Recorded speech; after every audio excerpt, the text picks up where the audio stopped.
Hola a todos y bienvenidos a mi podcast Hacia un México más justo.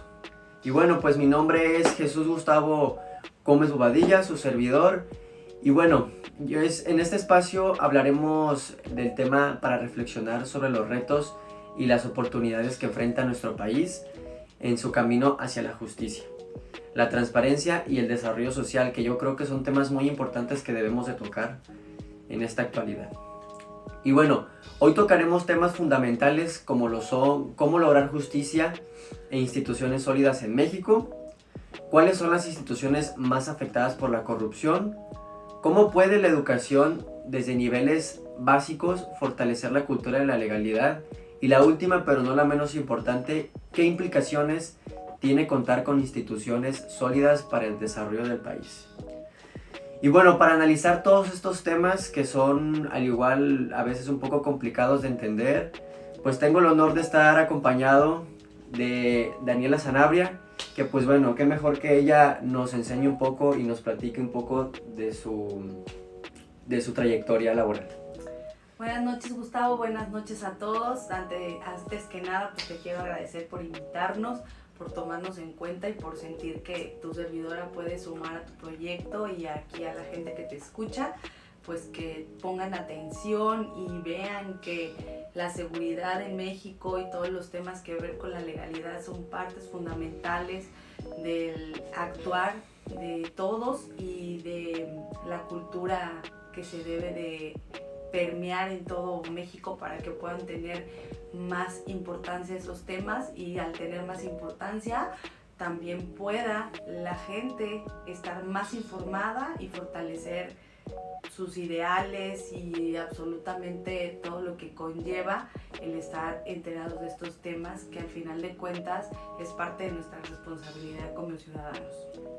Entonces te platico un poco de mí para aquellos que nos están escuchando. Mi nombre, como ya bien lo comentaste, mi nombre es la licenciada Daniela Sanabria. Yo me especializo en Derecho Penal, Gustavo. Eso es como que mi fuerte. Ok. Y bueno, Daniela, platícanos un poquito de tu formación en cuestión de trabajo. Bueno, pues yo empecé muy joven en los temas de trabajar en instituciones públicas. Empecé mis trabajos saliendo de la escuela. Yo estuve trabajando en la Procuraduría General del Estado de México. Estuve directamente trabajando en diferentes áreas que me permitieron estar de manera directa con los temas ya penales. Posteriormente, pues estuve trabajando también en el penal de Almoloya de Juárez con diferentes, pues digamos en diferentes plataformas y diferentes años, pero donde mayormente tuve mi experiencia cercana con temas de la legalidad y la justicia fue la Policía Federal, donde estuvimos 12 años colaborando. Y entonces pues prácticamente ahí es donde se vive, ahí es donde realmente tú aprendes en la práctica de manera real cómo es que se vive la justicia, cómo se lleva ya de manera real este tema, ¿no? Ok, perfecto, Daniela. Pues de verdad muchas gracias por asistir a este podcast. Créeme que es un gran honor tenerte aquí. Y bueno, pues al final de cuentas siento yo que es un tema muy importante el que vamos a hablar hoy, para que pues también a los que nos están escuchando tengan más o menos pues una idea de los temas que también se viven en México. Entonces, pues bueno, créeme que gracias por estar aquí, de verdad. No, gracias a ustedes y a los que nos están escuchando. Pues tú me dirás. Pues bueno, sin preámbulo, comencemos. Gracias. Y pues bueno, Daniela, para arrancar me gustaría preguntarte ¿cómo definirías la justicia en un sentido amplio? ¿Y qué papel juegan las instituciones sólidas para, pues yo creo que para garantizarla? Pues mira, Gustavo, la justicia tiene muchos términos, hay infinidad de gente que te lo puede describir, libros y demás. Para mí, en términos prácticos y en términos amplios, pues siempre va a ser esta capacidad que se tiene de garantizar que cada individuo reciba lo que le corresponde, ¿no?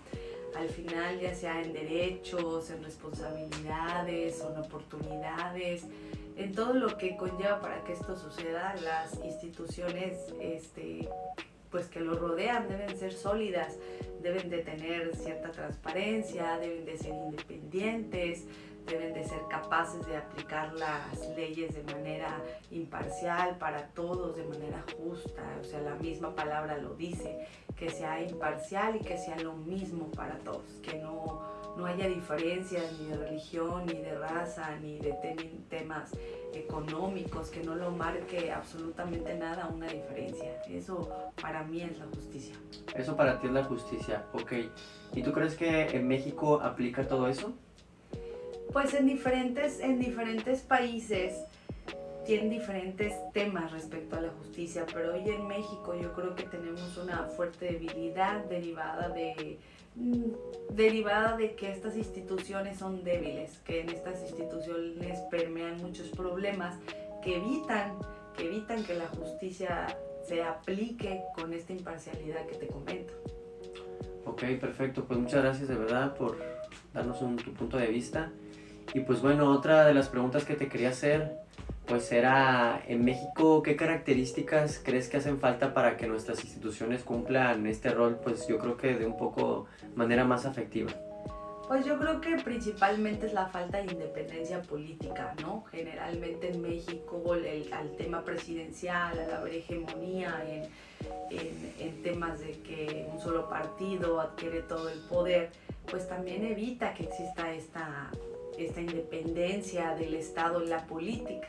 Entonces muchas instituciones pues están sujetas a estos intereses de partidos por realmente seguir, ¿no? La ideología del presidente o del partido que actualmente está en el poder, es que pues hace que estos intereses jueguen a un solo postor, ¿no? Y lo que afecta a la capacidad para ser imparcial. También enfrentamos problemas, y obviamente lo sabemos, de que el hecho de que las instituciones no tengan el financiamiento o los presupuestos que se debería o que necesitan para poder ellos tener un funcionamiento pues normal, funcional y pues de capacitación, hay muchísimos problemas ahí, ¿no? Y independientemente de lo que tú quieras, esta misma incapacidad del Estado por solventar los problemas de las instituciones generan corrupción, porque al no haber vigilancia, al no haber supervisión, al no haber este control en las instituciones, pues obviamente también se genera corrupción. Claro, perfecto. Y pues bueno, mira, fíjate que mencionaste un punto muy importante, que es la corrupción. Yo creo que es uno de los temas principales sobre por qué estoy haciendo este podcast. Y pues bueno, ya que estamos hablando de la corrupción, ¿qué opinas sobre el impacto de iniciativas como el Sistema Nacional Anticorrupción? ¿Tú crees que ha sido efectiva o que no ha funcionado tanto? Pues claro que es muy importante la creación del Sistema Nacional Anticorrupción, o sea, al final se tuvo que tener esta necesidad de crear un organismo. Era tan grande el problema de corrupción en instituciones que se tuvo que crear este sistema, que al final de cuentas fue un paso muy importante porque no se creía que funcionara a un principio, ¿no? Precisamente por los temas tan fuertes que había en las instituciones. Pero obviamente su implementación no ha sido un proceso que reciba a la gente de manera muy natural, y obviamente estas instituciones donde había más corrupción son los primeros que se han estado resistiendo a que el organismo pueda funcionar de manera adecuada. De igual manera, para que funcione, yo creo, y sea más efectivo, necesita mayor autonomía por parte, digamos, del Estado, porque al final lo que se trata es que no castigue a unos y a otros no los castigue. Pero claro que ha sido un paso muy importante. Al final, el tener un sistema que se dedique a supervisar y vigilar los procesos, que sean limpios y que sean ordenados, pues ha contribuido bastante, ¿no? Claro que también necesitamos mayor participación ciudadana, porque si la gente no denuncia los casos de corrupción, no se acerca a este organismo, no lo hace de manera adecuada con los mecanismos que proyecta el sistema, pues tampoco no llegamos a una finalidad óptima. Nosotros no podemos o no se puede, digamos, en este sistema nacional castigar la corrupción si no hay una denuncia, si no hay por parte de la ciudadanía una respuesta a la corrupción a la que están siendo sujetos. Entonces, pues claro que es un paso importante, pero sí necesita que sea trabajado. Ok, pues perfecto. Y bueno, de lo que me comentas, ¿qué papel juega la sociedad en fortalecer estas instituciones? ¿Es solo responsabilidad del gobierno, tú crees? Obviamente no, o sea, efectivamente la responsabilidad va a ser compartida siempre, ¿no? Aquí al final, al vivir en sociedad, al estar trabajando todos juntos, pues tú lo sabes, Gustavo, esto es una situación que tenemos que trabajar de mano a mano y es una responsabilidad totalmente compartida. Tanto el ciudadano tiene y debe tener esta exigencia al gobierno de que exista esta transparencia para ellos poder participar también en los procesos de supervisión y de igual manera evitar también tú como ciudadano tienes que evitar las prácticas de corrupción, porque el ciudadano también es copartícipe de esta corrupción. No va a existir nunca la corrupción si no hay dos partes. Debe de haber una parte que la fomente y la otra parte que lo acepte y realmente la otra parte la acepta porque hay un beneficio mutuo, hay un beneficio de brincarte las trancas y del otro lado pues de recibir dinero. Entonces siempre en estos casos son dos los responsables. Entonces la ciudadanía tiene también que cambiar el pensamiento, tiene que evitar esto en su vida diaria. Si hacemos también nosotros nuestra parte, pues estamos obligando a las instituciones a actuar de manera correcta y pues entre también nosotros lo hagamos, ellos también lo van a hacer. Porque pues un ejemplo burdo es si tú te paran para hacerte una infracción, pues si tú por ejemplo no aceptas que el oficial te pida dinero, pues tú qué estás haciendo, frenando la corrupción, estás teniendo una acción para que esa corrupción no exista. Pero si tú participas y también le dices, ok, te van 200 pesos para que me dejes ir, pues la corrupción no está siendo solo del policía, está siendo también tuya como ciudadano. Entonces estas estrategias que se hacen no van a funcionar si el ciudadano no comprende que un solo acto puede generar muchas más acciones en cadena que ayuden que se elimine, si no se va a eliminar porque todos los países tienen corrupción, por lo menos se aminore. Bueno, Daniela, pues gracias por comentarnos todo eso. Y bueno, para ser más específicos, vamos a cambiar de tema, ¿no? ¿Cuáles consideras que son las instituciones más afectadas por la corrupción y el por qué? Pues sin duda, pues como que te comentaba, las fuerzas de la seguridad, ¿no? O sea, al final todo lo que es el sistema judicial, todo lo que es los cuerpos policíacos, son donde mayormente, precisamente por el tema de que están mucho más en contacto con temas específicamente muy delicados, es que tienen esta mayor oportunidad de la corrupción, ¿no? Entonces, también los servicios de salud pública tienen muchísima corrupción, precisamente porque son lugares donde hay más masificación ciudadana, ¿no? Entonces también pues enfrentan varios problemas de corrupción con el crimen organizado, que el crimen organizado en México es un problema mayúsculo. Entonces, al ser esta población tan grande, el crimen organizado, pues los que están directamente lidiando con este sector, pues son las fuerzas de la seguridad. Entonces, realmente, pues ahí es donde permea, ¿no? Donde mayormente se ve. Y esto pues siempre la gente al final por medio de las noticias y toda esta información que ya circula, que bueno que ya lo existe, pues también pierde confianza a los cuerpos de seguridad y pues esto hace que la gente al no confiar también debilita todo este tema de la seguridad en el país, ¿no? Ok, y bueno, ¿qué efectos tiene esto al día a día con los ciudadanos? Pues que te genera inseguridad, porque al final si tienes una ciudadanía que no cree en su policía, tienes una ciudadanía que no cree en su sistema judicial, que no cree en sus instituciones, que hagan lo correcto, porque el ciudadano va a pensar que si no tiene dinero, que si no tiene influencia, que si no es un político, que si no es alguien importante, no va a tener justicia. E inclusive a veces no se acercan o no buscan los beneficios de las instituciones precisamente porque creen que no van a tener una respuesta por este tema de de que se sienten en esta inseguridad y en esta no aplicación de la ley para todos o beneficios para todos. Ok. Y bueno, Daniela, pues también hablemos del sistema judicial, que es lo que nos comentabas. ¿Cómo afecta la corrupción en este ámbito? Pues en el sistema judicial principalmente nosotros lo vemos o lo transparentamos o más bien lo evidenciamos en manera de sobornos, ¿no? ¿Para qué? Pues porque al final cuando tú le das un soborno a algún juez, pues al final tú estás haciendo que la decisión de ese juez sea influida por el soborno que tú le estás dando, ¿no?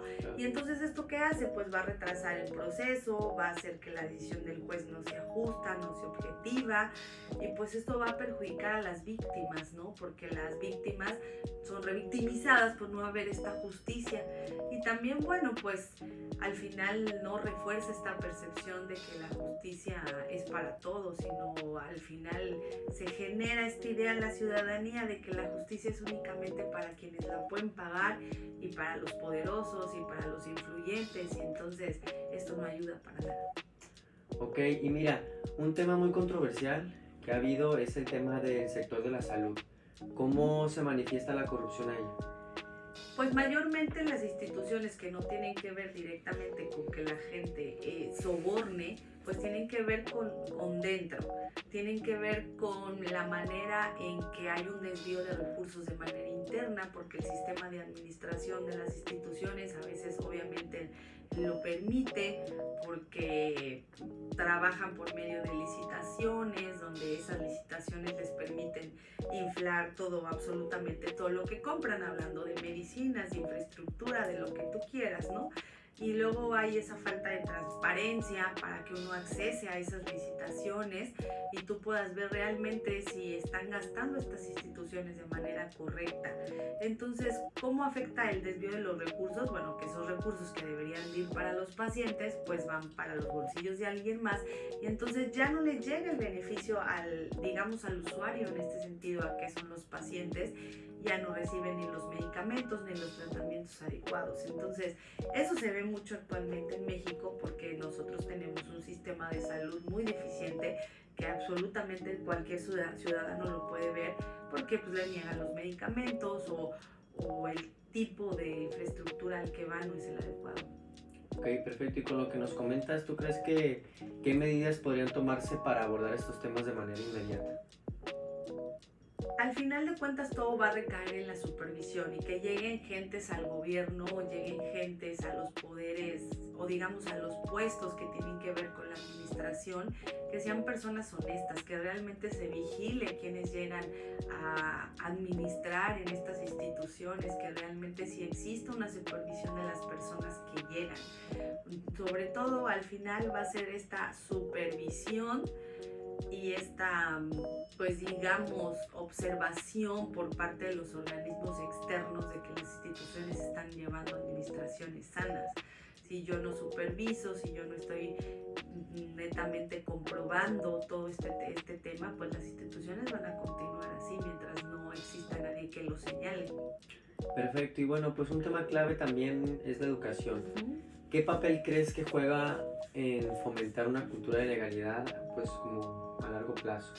Pues que la educación no es todo, porque la educación no solamente es de que tú vayas a la escuela, la educación también la recibes en tu casa, ¿no? Claro. Entonces al final pues es fundamental, porque si a los niños desde pequeños nosotros les enseñamos, ya sea por medio de la casa o por medio de las escuelas, a que respeten las normas, a que ellos cuestionen las injusticias, a que participen de manera efectiva en su comunidad, estamos realmente sembrando las bases para que estos niños participen en una sociedad más consciente y más tolerante y sobre todo más activa en los temas de frenar la corrupción.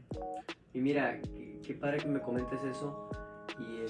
Y qué otras, o sea, qué iniciativas educativas crees que puedan implementarse. Bueno, lo que pasa es que cuando somos niños, y pues tú te acordarás cuando estaba chiquito, pues somos como una esponjita que estamos absorbiendo muchas cosas. Entonces, yo creo que al incorporar cuestiones que tengan que ver con el aprendizaje jugando, como talleres prácticos de qué son los derechos humanos, actividades de simulaciones donde los pongan a los niños en situaciones de cómo deben reaccionar, cómo deben ellos responder a dilemas éticos y programas de servicio comunitario son muy buenos porque realmente el tema de la ética se tiene que ver desde niño, lo que es correcto hacer y lo que no es correcto hacer, y al niño mediante el juego dejarle claro cuál es el camino del comportamiento y la legalidad. Sí, yo creo que estás en lo correcto. ¿Y tú cómo crees que los profesores y padres de familia puedan participar un poco más en este esfuerzo de... Definitivamente los niños siempre van a aprender, y la gente que nos está viendo que tiene hijos lo podrá compartir conmigo. Los niños aprenden en base al ejemplo.